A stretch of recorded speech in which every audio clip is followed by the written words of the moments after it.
Namaskar and welcome to Midday Prime, updates from India and the world about COVID and other news over the next 1 hour.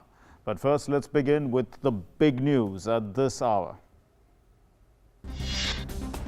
Prime Minister Narendra Modi to hold a virtual summit with his UK counterpart Boris Johnson today. Besides the COVID-19 pandemic, the two leaders are expected to talk about deepening the India-UK strategic partnership.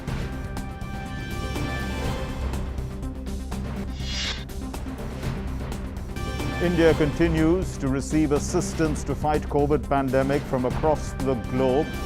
The fifth consignment arrives from the United States. UAE and Kuwait also send medical equipment. British Oxygen Company sends 900 cylinders through Indian Red Cross Society. 140 metric tons of oxygen arrived from Saudi Arabia at the Mundra port in Gujarat via the sea route. This liquid oxygen will reach Delhi by Oxygen Express by late tonight.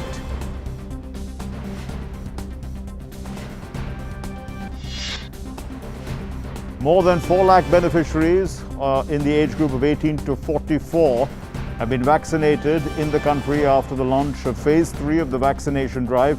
The cumulative number of vaccines administered in the country is more than 15.89 crores. And meanwhile, a total of 3,57,229 new cases have been reported and 3.2 lakh patients recovered in the last 24 hours. As the situation of the pandemic remains grim across the country, many states announced new measures to curb spread of the virus. Lockdown in Bihar till the 15th of May. Kerala announces stricter norms till the 9th of May. Mizoram announces complete shutdown of all non-essential activities till May 11th.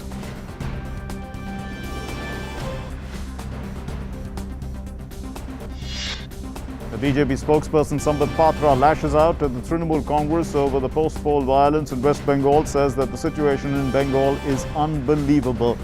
The BJP to hold nationwide dharna tomorrow. The party chief JP Nadda on a 2-day visit to West Bengal. The National Commission for Women to send a team to Bengal tomorrow to inquire about violence against women.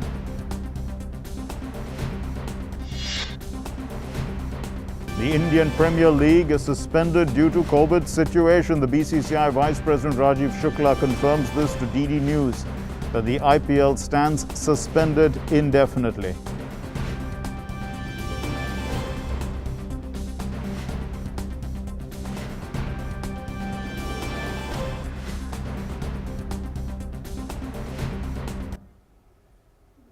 So that was the big news, and now let's begin with the big story.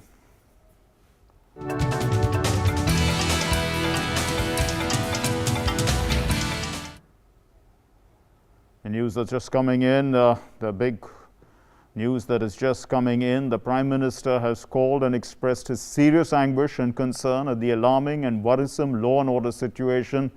And he says, I share grave concern given the violence, vandalism and arson, loot and killings continue unabated. Concern and must act in overdrive to restore order. And this is the Prime Minister, this is actually the Governor of West Bengal who has tweeted that the Prime Minister called him and expressed his serious anguish and concern at the alarming, worrisome law and order situation. And this was addressed to the Mamata Banerjee and the Trinamool Congress by the Governor of West Bengal, Jagdeep Dinkar. He says he shares his grave concern. The Prime Minister of India had given that violence, vandalism and arson, loot and killings continue unabated. That's what the Prime Minister had shared his grave concerns about this with the Governor of West Bengal. And he said that he is concerned and must act in overdrive to restore order. That is what the Governor has been said. We're going to be in touch with our correspondents in Kolkata, but as we tie up with them, this is news that has just come in. This is a tweet of the West Bengal Governor, Jagdeep Dinkar. Rajiv Bhattacharya is joining us on the phone line momentarily. Rajiv is with us, I'm told. Rajiv, so this is what the Governor has said. Put it into context for us. There is an alarming situation, it's worrisome, and even violence against women. Right, Mark. Right after the declaration of election results, we have been receiving reports of violence, large-scale violence against supporters of the BJP, and attacks have not only been restricted to party offices, there have been attacks on individuals, including women. So the situation really is quite serious, and the administration really needs to act. Last night, the chief minister had called on the governor, and and today the governor tweeted that the prime minister had called him also. So there's been some very serious concerns expressed from the highest supporters. Yes. And as you know, the BJP state president is visiting the state today and tomorrow. And well, Rajiv, can you hear us? Rajiv Bhattacharya? Yeah, go ahead. Yes, yeah, go ahead, because we had a sudden blast of sound just now. So go ahead, yes. Yes, and so the BJP president is here on a two-day visit, and he's going to visit various areas and and talk to the members of the families who have been hurt by the violence. Yes. And really, it's an effort to extend a hand of support to the people who have been affected.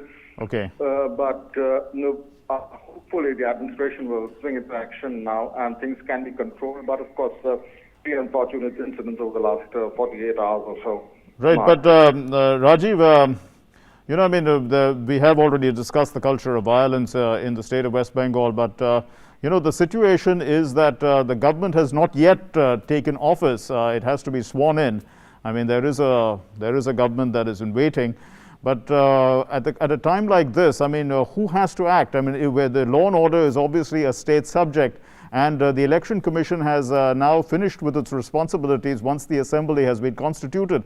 So, you know, I mean, where is the law and order? Who actually, where does the buck stop, in a sense? Right, Mark. Really, the Election Commission has, as of yesterday, withdrawn its powers over the state administrative machinery, and it's right now the ball is back in the court of the state government. The state government has to act and act very fast to put things under control. And the chief minister had issued an appeal last night asking for peace.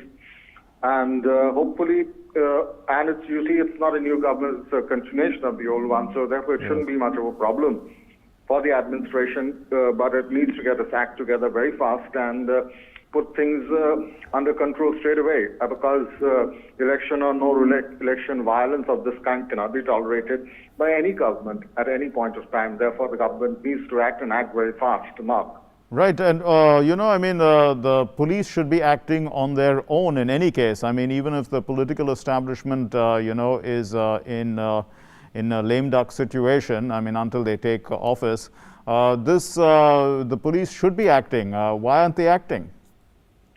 Right. I mean, the administration goes on, regardless of the change in government or the selection of a new government. That's, of course, a part of the political process that has to go on.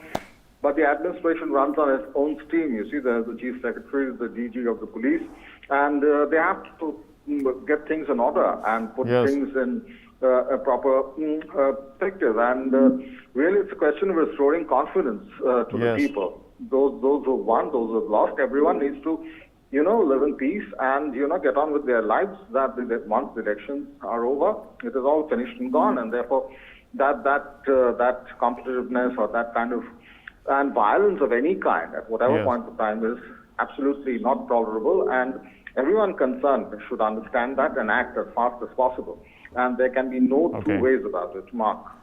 Thanks very much, Rajiv, for those inputs. And we're also joined now on the phone line by Prasenjit Bakshi, who is joining us also from Kolkata. Prasenjit, you know, give us some inputs about the kind of violence that is going on. The Prime Minister is concerned, and he asks that, you know, action should be taken immediately.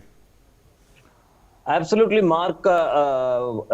Almost 36 hours is over, and still now what is happening that the violence is spreading. It is not controlling, it is getting spreading. And not only the BJP supporters, the other opposition supporters are getting affected for this vandalism and lumpenization.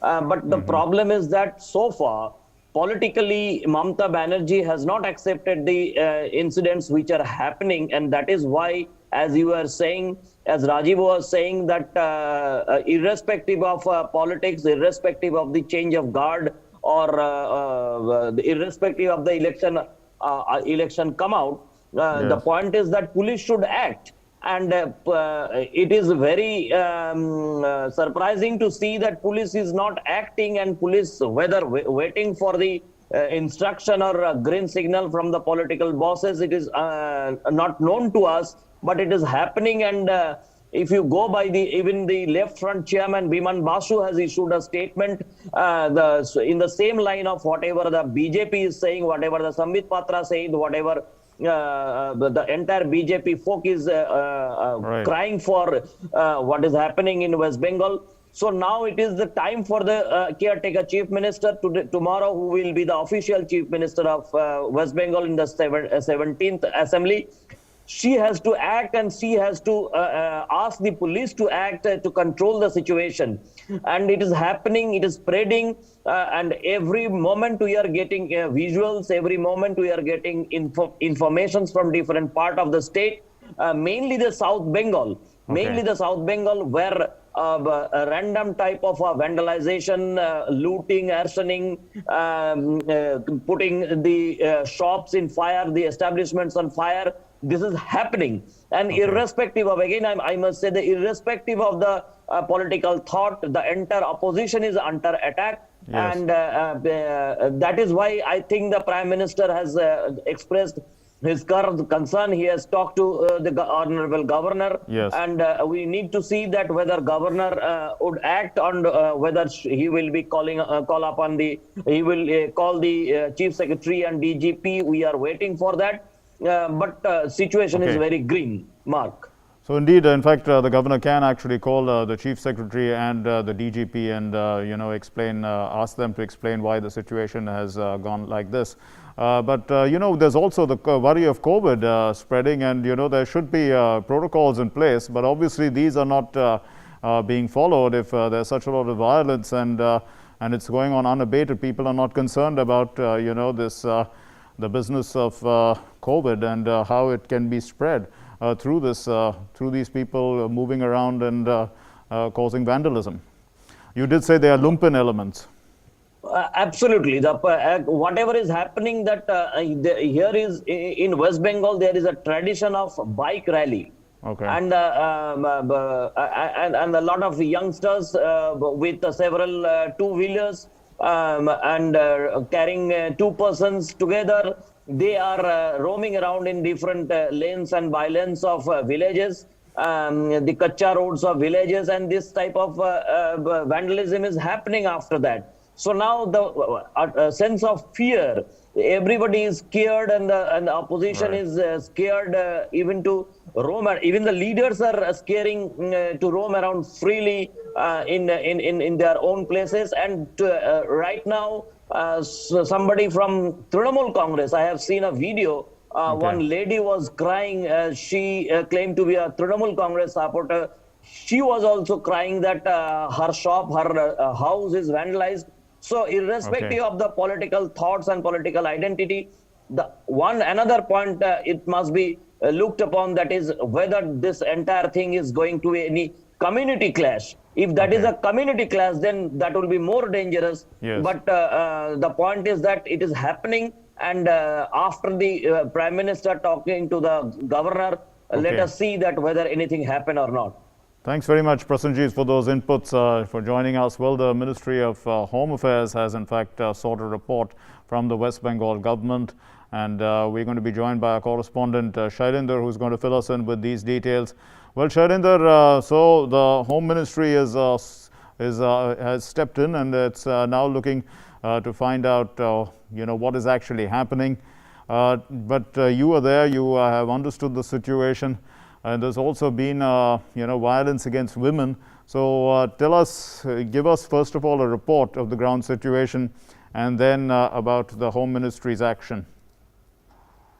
जी देखिए, हम जानते हैं कि गृह मंत्रालय ने एक विस्तृत रिपोर्ट राज्य सरकार से मांगी थी, और इस बारे में गवर्नर ने भी एक तरह से वहाँ जो हालात है उसको लेकर चिंता जताई थी और ये कहा था कि जो डीजीपी हैं और जो कोलकाता के जो सीपी हैं वो ये सुनिश्चित करें कि इस तरह की जो हिंसा की जो घटनाएं हो रही हैं उस पर तुरंत एक तरह से रोक लगे। जानते हैं कि इससे थोड़ी देर पहले ही ये खबर आई है कि प्रधानमंत्री ने खुद राज्य के पश्चिम बंगाल के राज्यपाल से बात की है। तो ऐसे में निश्चित तौर पर आप समझ सकते हैं कि चुनावी नतीजे आने के बाद पश्चिम बंगाल में किस तरह की वहां पर घटनाएं हो रही हैं, जिसकी वजह से जो तस्वीरें देखने को मिल रही है, जिस तरह की दृश्य टेलीविजन चैनलों पर देखने को मिल रहे हैं कि पश्चिम बंगाल में कई जगहों पर, न केवल कोलकाता, हुबली, बीरभूम, तमाम जगहों पर इस तरह की हिंसा की खबरें आई हैं, जिसमें बीजेपी का आरोप है कि तृणमूल कांग्रेस के जो कार्यकर्ता हैं वो हिंसा में शामिल हैं और एक तरह से पुलिस है वो मूक दर्शक बनी हुई है। हम जानते हैं कि चुनाव के पहले भी इस तरह के आरोप लगते रहे थे तृणमूल कांग्रेस पे राजनीतिक हिंसा को लेकर, और अब जब ठीक नतीजे आने के बाद 24 घंटे में जिस तरह की स्थिति आई है पश्चिम बंगाल में, निश्चित तौर पर सवाल उठता है तृणमूल कांग्रेस के कार्यकर्ताओं का जो रवैया है और वहां की जो पुलिस है उस पर। निश्चित तौर पर अब देखना होगा कि आगे किस तरह से इन घटनाओं पर लगाम लगती है, चूंकि हम जानते हैं कि बीजेपी ने अपने तौर पर बहुत रोष भी जताया है। खुद बीजेपी के अध्यक्ष जेपी नड्डा पश्चिम बंगाल के 2 दिन के दौरे पर भी जा रहे हैं और कल बीजेपी ने देशव्यापी विरोध प्रदर्शन का भी इस मुद्दे पर ऐलान किया है पश्चिम बंगाल में जो पार्टी कार्यकर्ताओं को पर जो हमले हो रहे हैं तृणमूल कांग्रेस के द्वारा, ऐसा बीजेपी कहे।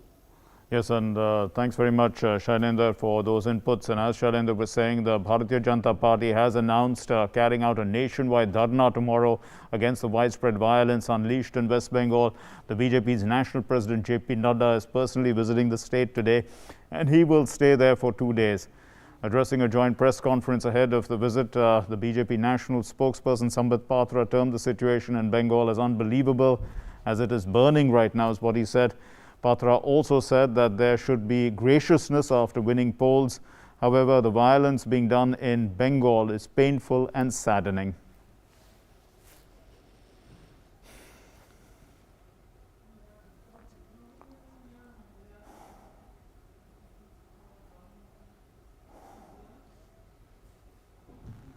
जिस प्रकार की क्रूरता बंगाल में हो रही है, भारतीय जनता पार्टी के राष्ट्रीय अध्यक्ष आदरणीय श्री जेपी नड्डा जी आज खुद बंगाल जा रहे हैं और सभी कार्यकर्ताओं से हमें अपील है, आप बिल्कुल ना घबराएं। संगठन, पार्टी एकमुश्त होकर आपके साथ खड़ी है। पार्टी के अध्यक्ष अर्थात स्वयं पार्टी आज आपके साथ खड़ी रहेगी, आपके घर पर आएगी, आपसे अध्यक्ष जी मिलेंगे। आपके दुख और सुख के बेला में, आपके दुख और सुख के बेला में हम एकजुट होकर लोकतंत्र को बचाने का कार्य करें।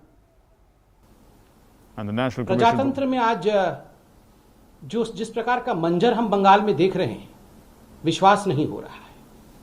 आज से पहले हिंदुस्तान में कभी इस प्रकार का मंजर किसी चुनाव के बाद किसी भी राज्य में हम में से किसी ने नहीं देखा था।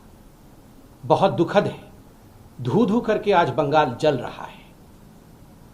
दुख के साथ मुझे कहना पड़ रहा है, लोकतंत्र में जीत के बाद गरिमा होनी चाहिए, लोकतंत्र में जीत के बाद ग्रेशियसनेस होनी चाहिए।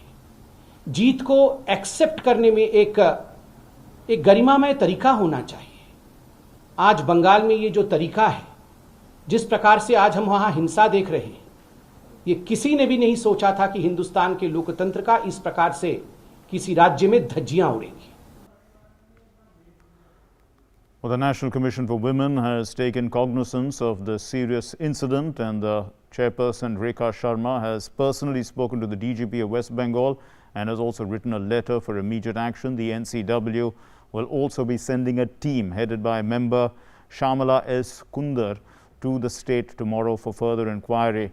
The chairperson Rekha Sharma wrote and talked to the GDP over the Bengal violence. She told him that he should not be a meek spectator of the crime that is happening in the state against women, and he needs to act. And she added that, to her horror, the DGP says that they are still verifying the videos, and if this is the state of affairs, what help they will provide to women is what she asks. And the DMK president, M.K. Stalin, is set to be elected as the leader of his party's legislative group this evening. A meeting of the newly elected MLAs of the DMK will take place at the party's headquarters at 6 p.m. to formally elect him as the leader. Chief Minister-designate Stalin is expected to meet the governor, Banwari Lal Purohit, and thereafter he will stake claim to form the government. That would set in motion, in fact, the process for the governor to invite Stalin to become the chief minister. And the swearing-in ceremony is likely to take place on May 7, and it will be a low-key affair at the Raj Bhavan, given the current second wave of COVID-19 pandemic. And sources said that Stalin has quietly begun backroom work on the composition of the cabinet, which is expected to be a mix of both experienced as well as some young faces. The DMK-led front won 159 of the 234 seats in the assembly polls held on April 6, with the DMK achieving a simple majority on its own with 133 seats. The AIA-DMK-led front bagged the remaining 75 seats, with the AIA-DMK winning 66 of them. So Philip Matthews is with us for more on this story. Well, Philip, the DMK really doesn't need its allies to form the government since it has a majority on its own. But what do you think? What's the talk about the composition of the government?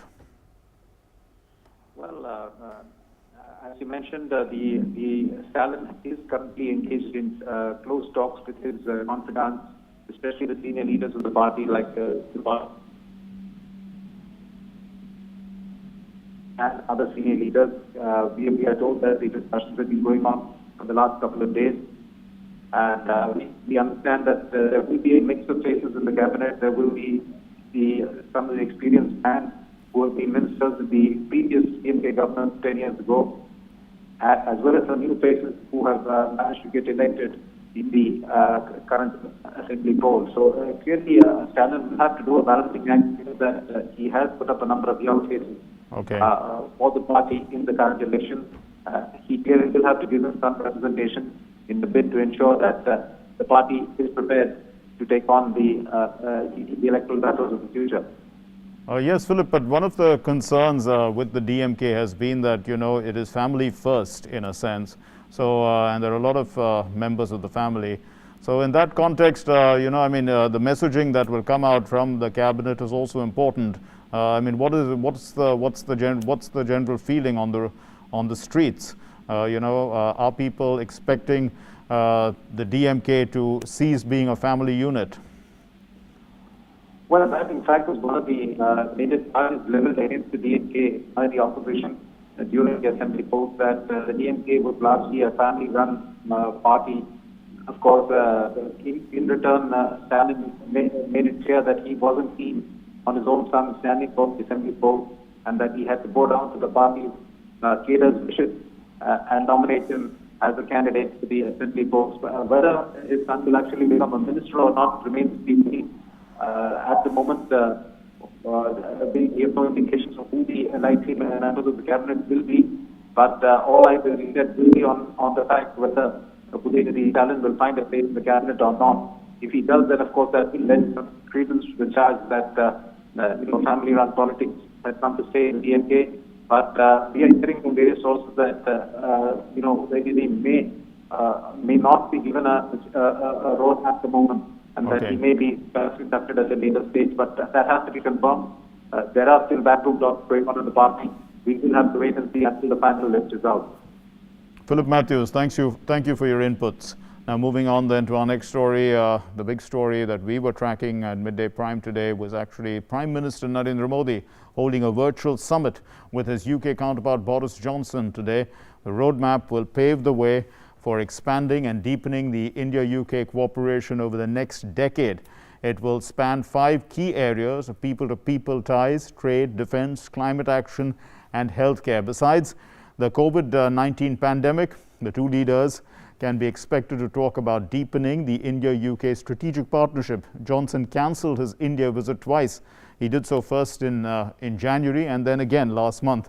So the Ministry of External Affairs has tweeted a video on the India-UK bilateral relations.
Abhishek Jha now joins us with more on this story. Well, Abhishek, you know, it's pretty clear that even though there is going to be a 10-year roadmap that is going to be discussed, the situation with COVID and the disruptions that it's causing are going to impact, you know, quite a lot of that 10-year forecast and plan, and the situation around COVID.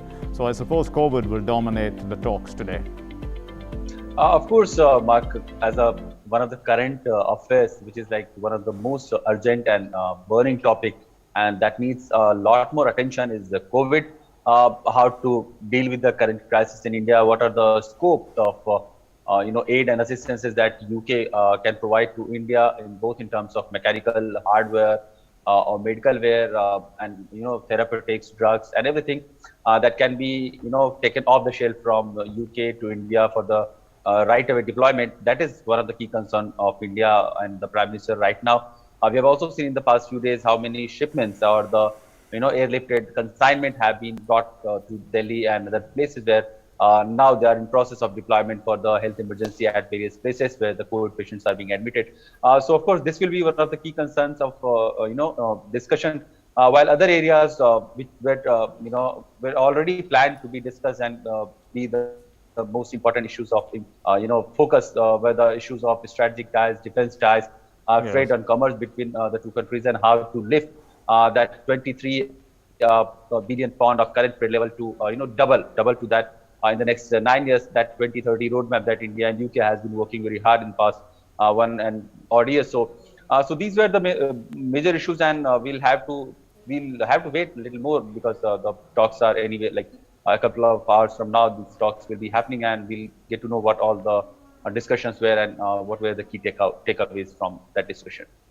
Yes, indeed, Abhishek. So, basically we are also looking at, you did say about defense cooperation, and we must also understand, in the context of the G7, and the threat perceptions that the G7 has. Of course, India has observer status in this grouping. In this context also, since the UK is playing a significant role there, part of that agenda may be on the table for discussion today. So in fact, Mark, UK being the friend and close ally of India, and UK also being the chairperson for this current ongoing G7 meeting, that was one of also the key strength why India is currently there as a guest country member at G7. And when now India is there, the grouping is one of the elitist grouping of the world, where the most developed countries in the world, they give the direction of how the world economy or how the world order in trade and other dynamics should be in terms of, you talk about maritime security, peace building, or climate change, or all the areas of global and futuristic importance are being discussed there. And of course, world will get to know India's perception, how India sees the world, and what are the India's area of strength, and how can India also collaborate on these issues of importance, because India in the past few years at least has emerged as one of the most potential economy, where the potential of investment is a lot more than other places in the world, and that has given a fillip to India's image, why India is now at the global multilateral organizations being represented, and this is one of the reason why India will be there also at the G7 ministerial meeting. Thanks very much, Abhishek, for those inputs. Moving on then to our National Prime segment.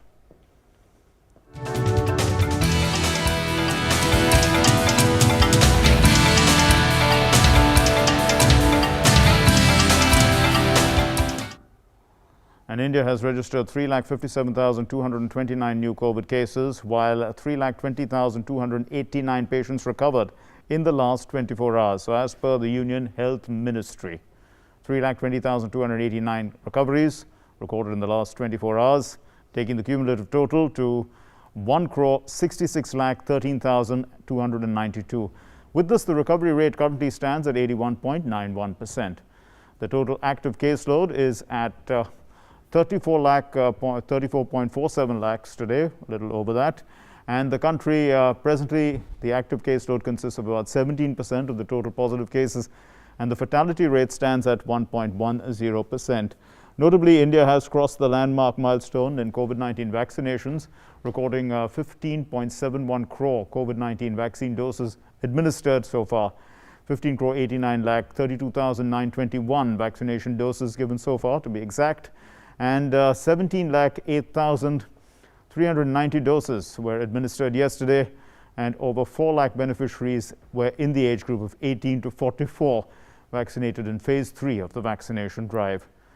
We understand that a lot of people are also getting their second doses from the over 45 age group category.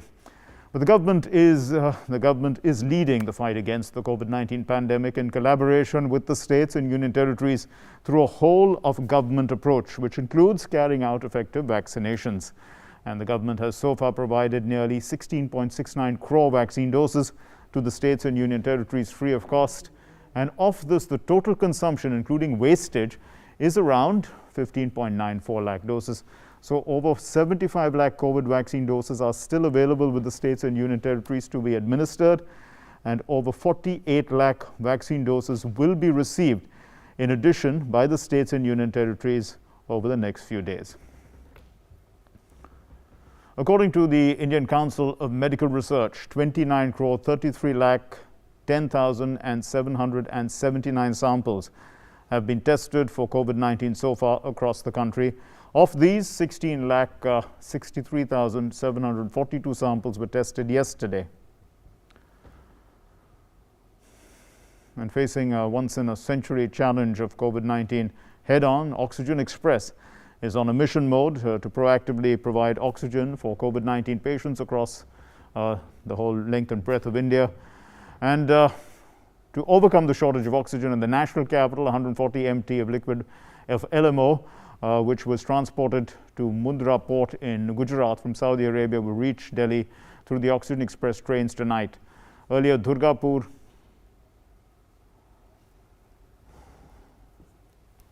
Express के रूप में एक train चलाई है जो बिल्कुल clear straight path पर चलती है, जिसे किसी मेल एक्सप्रेस के प्रेसिडेंस भी नहीं दिया जाता, मतलब राजधानी भी होगी तो भी उसके पीछे चलती है।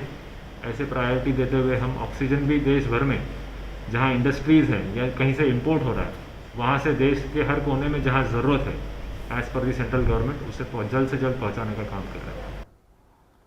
Earlier, Durgapur ICD Okla Oxygen Express train carrying 6 tankers with 120 MT of LMO arrived at the ICD Okla in the national capital. The Hapa Gurgaon Oxygen Express carrying 85 MT LMO in 4 tankers reached Gurugram yesterday.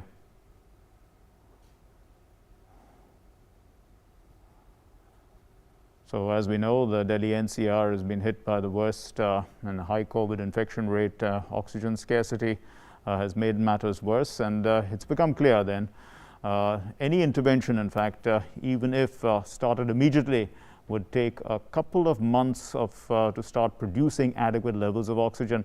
Like other hospital, Narayan Super Speciality Hospital in East Delhi was battling this crisis. But then suddenly last week, they received an email from the French Embassy offering to donate an oxygen generator.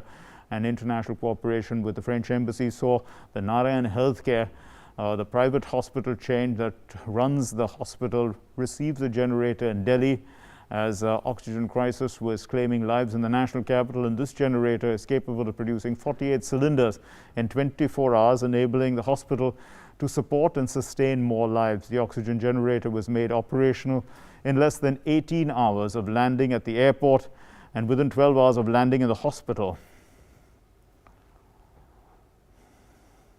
The Ministry of Road Transport and Highways has made it mandatory for oxygen containers or tankers or vehicles to be fitted with vehicle location tracking or VLT devices. GPS tracking will ensure monitoring and protection of these tankers, besides ensuring there is no diversion or delay.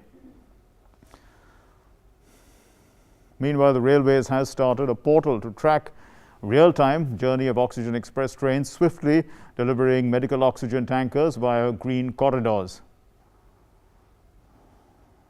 And continuing with our coverage of how international community is coming to help India during the second wave of the COVID pandemic in a series Well, the Israelis are sending emergency medical aid, including oxygen equipment, to India to help fight the COVID-19 surge. Israel's Foreign Affairs Ministry, in a statement, said that a series of flights, this is a series of flights that are taking place throughout the week, would carry aid that included thousands of group and individual oxygen generators, as well as respirators, medications, and other medical equipment. Israel's Foreign Minister, Gabi Ashkenazi, they've said that the extension of emergency assistance is an expression of deep friendship between the countries in India's time of need. Earlier, the fifth consignment of the U.S. carrying medical equipments and 554 oxygen concentrators landed in India. On Monday, India received 125,000 vials of antiviral drug remdesivir from the U.S. It was the fourth such flight from the U.S., showcasing the potential of partnership to fight the pandemic. An Indian Air Force aircraft carrying 450 oxygen cylinders arrived in Chennai. India has extended the gratitude to the UK for this support. 7 ISO tankers with 20 empty liquid medical oxygen each arrived from the UAE at Mundra port in Gujarat. This is the first such shipment of liquid medical oxygen to India. A flight carrying 282 cylinders, 60 oxygen concentrators, ventilators, and other medical supplies also arrived in the country from Kuwait. And the American pharmaceutical company Pfizer has announced that it is sending medicines worth $70 million to India, including steroids, anticoagulants, and antibiotics. The firm will be sending these drugs that have been identified as part of India's COVID-19 treatment protocol. And so these medicines will come from Pfizer's distribution centers in the US, Europe, and Asia. Pfizer said that it's donating enough of these medicines to ensure that every COVID-19 patient in every public hospital across India can have access to them in the next 90 days free of charge. Well, Mumbai yesterday logged 2,662 new coronavirus cases in 24 hours, registering its lowest one-day spike in over 5 weeks. The number of new COVID cases from the overall Maharashtra also saw a dip, 48,621 new cases being registered in the state yesterday. 59,500 patients were discharged. 567 patients died in the past 24 hours. As of today, there were 6,56,870 active cases in the state. And meanwhile, the BMC continues to vaccinate 18 to 44 age group people, and it is only for citizens who have registered and been allotted a slot by the BMC. So Shishir is now joining us with inputs on this story. Well, Shishir, the numbers are coming down in Mumbai. That's good news. But, you know, what's the overall situation like with regard to oxygen, vaccinations, and the like? Well, absolutely, Mark. If you look at the entire scenario in Maharashtra, the number has started coming down here. If you look at the numbers since Saturday, Maharashtra registered almost 62,000 cases. On Sunday, the number has gone down to 58,000, and yesterday we have received the total number registered, the corona positive is almost 48,000. On the other side, if you look at the numbers have been recovered in the state in the last couple of days here, the numbers have actually rising as far as the recovered numbers are concerned. Yesterday, nearly 59,000 people have been recovered from the COVID, and that's why if you look at the the ratio, especially the recovery ratio, is almost 84%. Currently, it stands now. As far as the fatality rate is also concerned, has also gone down to almost 1.2%. So obviously, it's quite a sigh of relief for the Maharashtra as far as these numbers are concerned. But still, if you look at the overall number, the numbers are still 48,000, which is quite a high number so far. And that's the reason various steps taken by the state government here. Now the lockdown have actually will continue till 15th of May here. As you know that many services have been stopped here. Many services have been imposed lockdown at various locations, including Mumbai also and other parts of the district.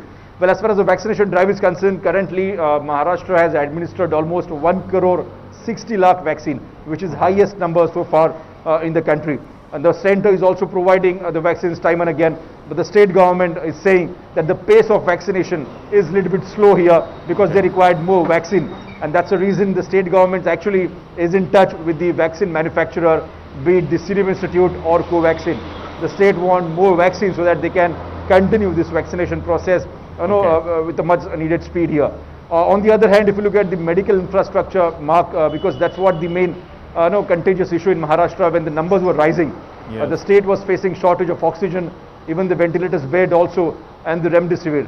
But if you look at the current situation, nearly 1,500 metric tons of oxygen the state is managing from various resources. Obviously, the state have also given nod for many of the oxygen plant at various districts, for which even Yes, the Shishir. center has also helped the state. And that's the reason going forward, next few days we may see that Maharashtra will become completely independent as far as medical oxygen is concerned. That's good news. Another important aspect is, of course, the remdesivir, shortage of remdesivir that we've been since the last couple of months here. Okay. Even that's also been addressed by the state. The state have also came out with a global tender in which they've asked for almost 10 lakh vials of remdesivir. At the Okay. same time, they've asked for almost 25,000 metric tons of liquid oxygen. So Okay. obviously this tender is already there floated, and now awaiting for the companies who want to apply for Right. these tenders. Probably as soon as it completed, the state Yes. government will complete the procedure here. We'll leave it there. Thanks very much, Shishi Shelar, for those inputs. The Tamil Nadu government has announced new COVID-19 restrictions which will be enforced from May 6 to May 20. All government and private offices will be allowed to function with a maximum of 50% workforce. Only 50% seating capacity will be permitted in passenger and metro trains, private and government buses, and rental taxis. Standalone grocery and vegetable shops will be allowed to function without air conditioning till noon, and only 50% of customers will be allowed at a time. Essential services like pharmacies and milk supply will be permitted as usual.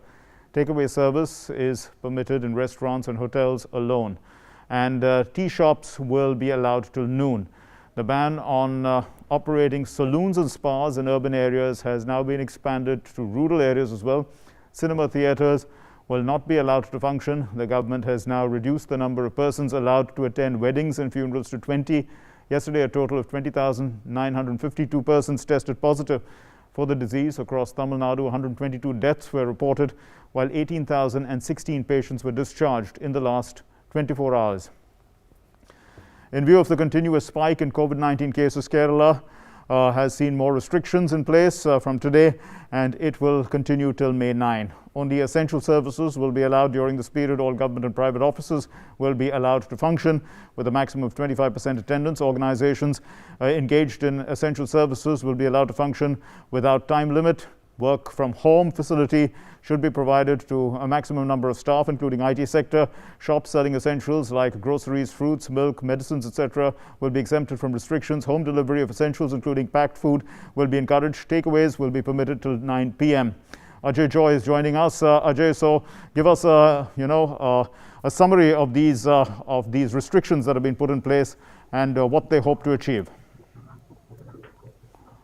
Mark, restrictions are in place from today onwards. The government doesn't call it lockdown, but they use the term, it's very interesting, lockdown-like measures. So this term that's to be noted is almost like what it was in lockdown. So the government is serious and everyone is serious and concerned about the scenario right now. Mark, for the last 7 days, last 1 week, the average positivity rate, test positivity rate is 25%, quite alarming. And yesterday it was 27%. The number of confirmed cases yesterday was 26,000. Okay. But the important fact is the test positivity rate was 27%. This is something called Monday effect, basically. Sunday there will be less tests, and because of that, number of confirmed cases will be down. But Yes. The positivity rate is hovering at 27%, is quite alarming. So the government is planning for this 1 week complete restriction, and Okay. they hope that it will break the momentum of the COVID infection. Right. Only essential service, you have already detailed almost Sure. everything, the restrictions that are in place from today. Okay. Government have ensured that people will be having what is essential to serve their daily life. But government have increased the police measures, for example, law and order measures, for example, Okay. to impose these restrictions. You can see Right. at what level police Fair have enough. been identified to aid the local administration in identifying people who are breaking the quarantine period. So at that level again, police are getting involved here. Government is quite serious about we leave it there, Ajay. Ajay, We are running short of time, so thanks very much for joining us. So clearly these measures are there to break the transmission chain, which is, as Ajay says, 25%. So 1 in 4 cases is testing positive in Kerala, and that has to come down. And with the continued alarming spurt of COVID-19 cases in Mizoram, complete shutdown of all non-essential activities will be clamped in the state till 4 a.m. Of the 5th of May. Stores providing essential commodities and services centers will be allowed to be opened only on Saturdays, 10 a.m. to 2 p.m. While keeping COVID guidelines in check, education institutions, religious places and other public places, including parks, picnic spots, theaters, gyms, restaurants, shopping complexes and malls have been ordered to stay shut. All passengers traveling through the interstate borders will have to go through the RAGT screening in all points of entries. Well, the state's caseload in COVID-19 stands at 6,556, of which 1,427 are active cases. 5,112 people have recovered from the disease. 17 patients have succumbed to the infection so far. You're watching Midday Prime, and now it's time for updates from the world of business.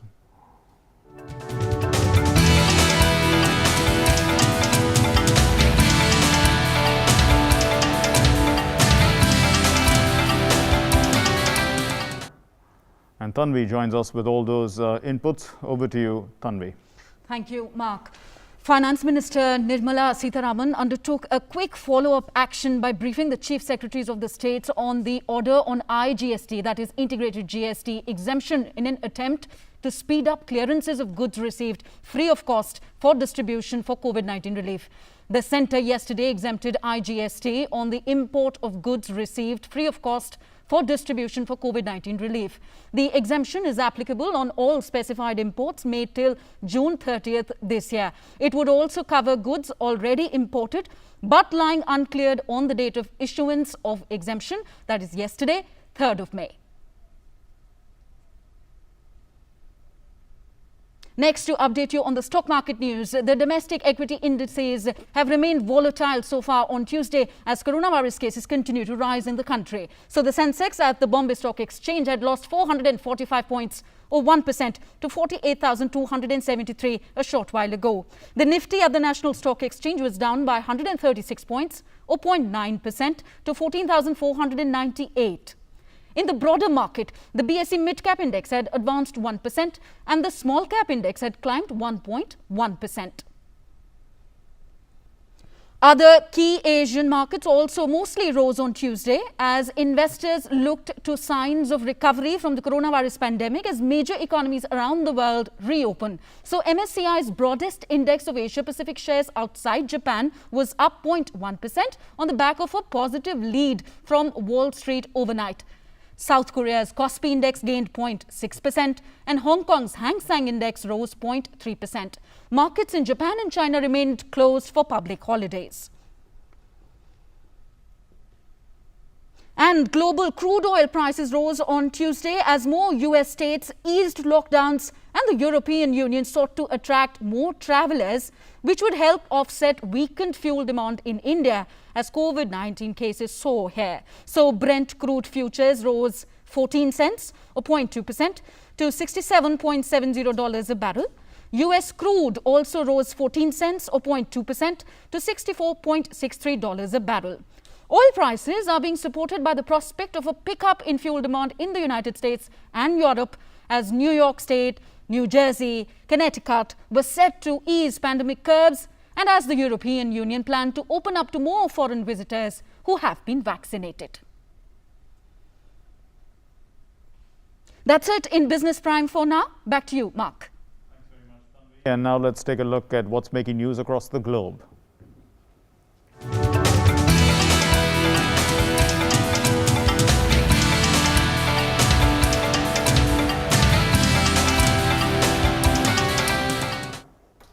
In Mexico, 15 people were killed and 70 injured when an overpass carrying Mexico City metro train cars partially collapsed onto a road. Part of the train was hanging from the tracks in a tangle of twisted cables, with the front ends of two carriages pointing towards the ground in a V shape. The accident occurred when a section of the elevator tracks collapsed on the Olivos station at around 10 p.m. Emergency medical crews and firefighters were seen combing through the wreckage looking for survivors. Mexico City Mayor traveled to the scene of the accident and said that 15 people were killed and that a car was trapped under the rubble. The Mexico City subway has 12 lines and carries millions of passengers each day. Global updates now on COVID-19 from across the world. The virus has infected more than 15 crore 42 lakh people globally. 13 crore 16 lakh have recovered from it. The number of fatalities stands at 32 lakh 28,000 worldwide. The US is the worst affected country to date, with cases crossing 3 crore 32 lakh, the death toll at over 5 lakh 91,000.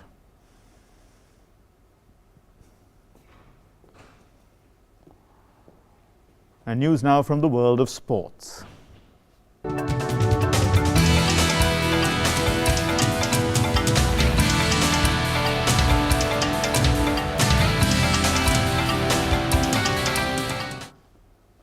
And here's Suchitra giving us that news. Over to you, Suchitra. Thank you, Mark. And the Indian Premier League Governing Council and Board of Control for Cricket in India, in an emergency meeting, has unanimously decided to postpone IPL 2021 season with immediate effect. In a statement, the BCCI said that it does not want to compromise on the safety of the players, support staff and the other participants involved in organizing the IPL. This decision was taken keeping the safety, health and well-being of all the stakeholders in mind. The BCCI will do everything in its powers to arrange for the secure and safe passage of all the participants in IPL 2021.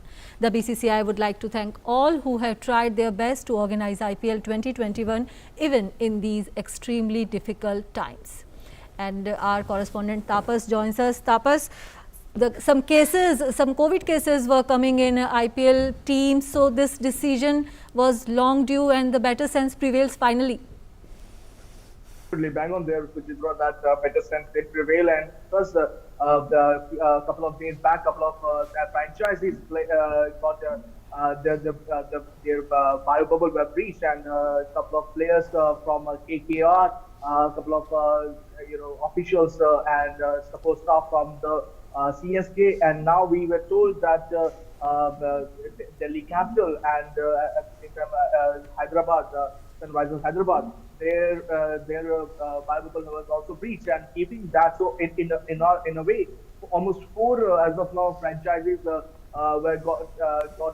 COVID positive reports. So keeping that in mind, we've been told that the franchisee, the owners, actually spoke about the need to conduct the tournament later on sometime when the situation will improve, and they are in favor of conducting it at that time. Also, the broadcaster of IPL also were not in favor of hosting it at this particular time, considering the fact that in the country the second wave has seen a remarkable rise in the cases.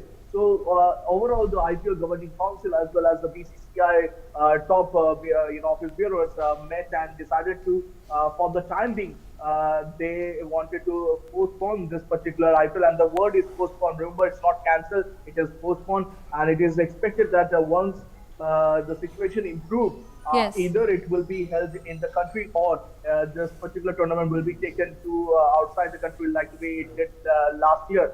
So they kept their options open, but it would be very difficult considering the fact that once in a couple of months' time, the domestic itinerary of Indian cricket, along with the fact that the next IPL, next World T20 will be happening, the whole itinerary is, as of now, is quite jam-packed. So it will be interesting to see how they take out the time to host the IPL in that particular time.